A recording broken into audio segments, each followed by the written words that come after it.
Hello, friends. I want to offer a minister's message today for this time of great heartbreak. Heartbreak that I am experiencing myself, and I've heard from many of you that you are too, for events that are happening in our own community of faith as well as those happening in the community beyond us and in the world at large.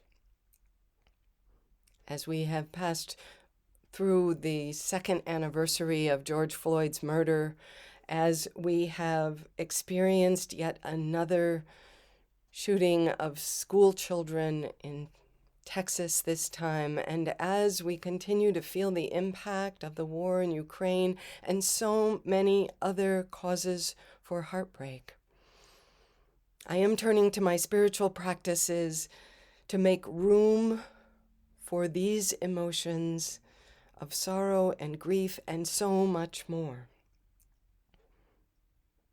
And one of my spiritual practices, as you know, is poetry. Not just the reading of it, but the receiving of it as something that makes space for me to pause and feel what I'm feeling and then to see beyond what I'm feeling today. The poet Ada Limon once said this, that one of the biggest things that poetry does is that it holds all of humanity. It holds the huge and enormous and tumbling sphere of human emotions, she said.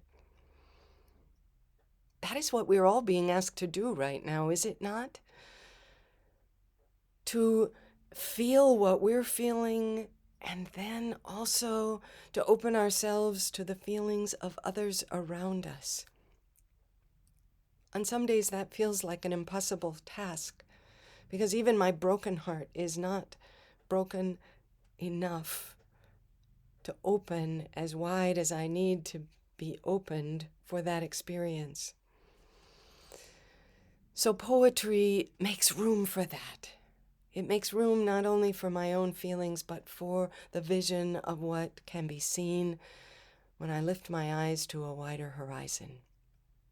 This poem, specifically from the poet Dorian Locks, has been of help to me, not because I can yet say everything that it says, but because it lifts my eyes to a wider horizon that I want to believe is there. And the poet says it for me. I'm willing to borrow her vision, her faith, and to let myself move toward that. The poem is in any event. In any event. If we are fractured like stars bred to shine in every direction, through any dimension, billions of years since and hence. I shall not lament the human, not yet. There is something more to come. Our heart's a gold mine not yet plumbed, an uncharted sea. Nothing is gone forever. If we came from dust and will return to dust, then we can find our way into anything. What we are capable of is not yet known, and I praise us now in advance.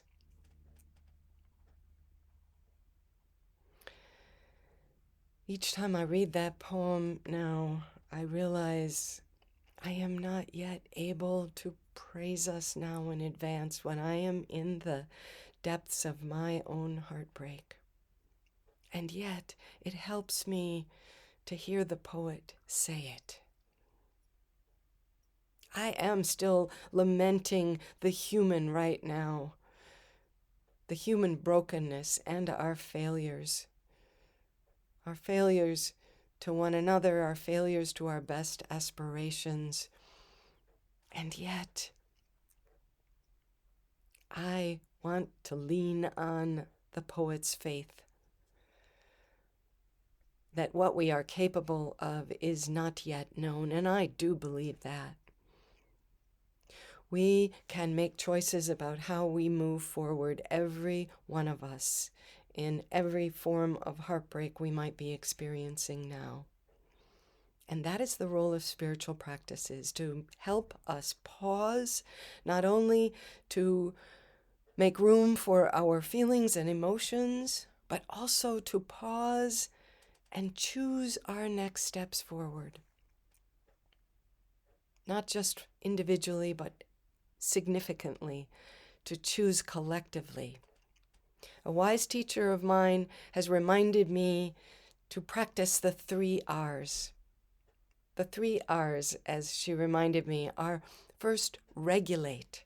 Regulate our own emotions, which means not to deny them, but to feel them, to name them, and then to settle them so that they are not in control. We know what they are, we learn from them, but we don't let them control not only what we do, but also what we perceive. And after we've regulated, by pausing, by making room, by any of our spiritual practices, not only of poetry, but of deep breathing, of prayer and meditation, of walking, but also those practices of humming, of singing, of movement, of rocking. These will help us regulate our emotions. Then, when we've regulated, we relate. We relate to one another, which means that we share our experience and we listen as others share theirs. We step into relationship instead of out. We relate. And after we've done that, we move on to reason. We often move toward reason first. I know I do. We analyze, we strive to fix, to strategize, to move forward.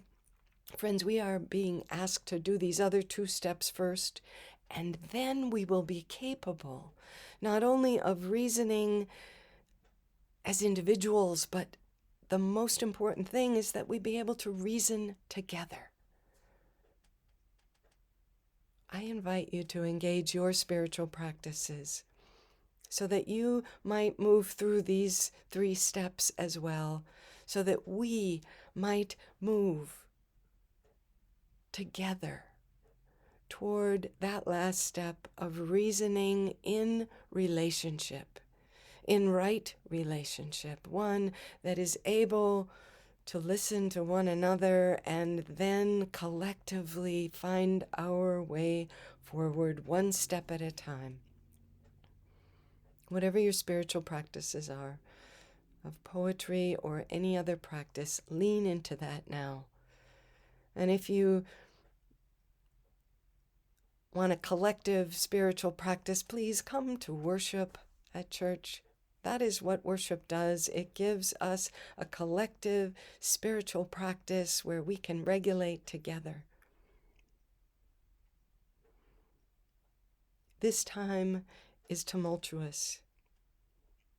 The emotions are enormous, and we need to make space for them so that we might move forward together toward that wider horizon of beloved community that we long for and which we will only be able to build and to experience if we can move toward it together.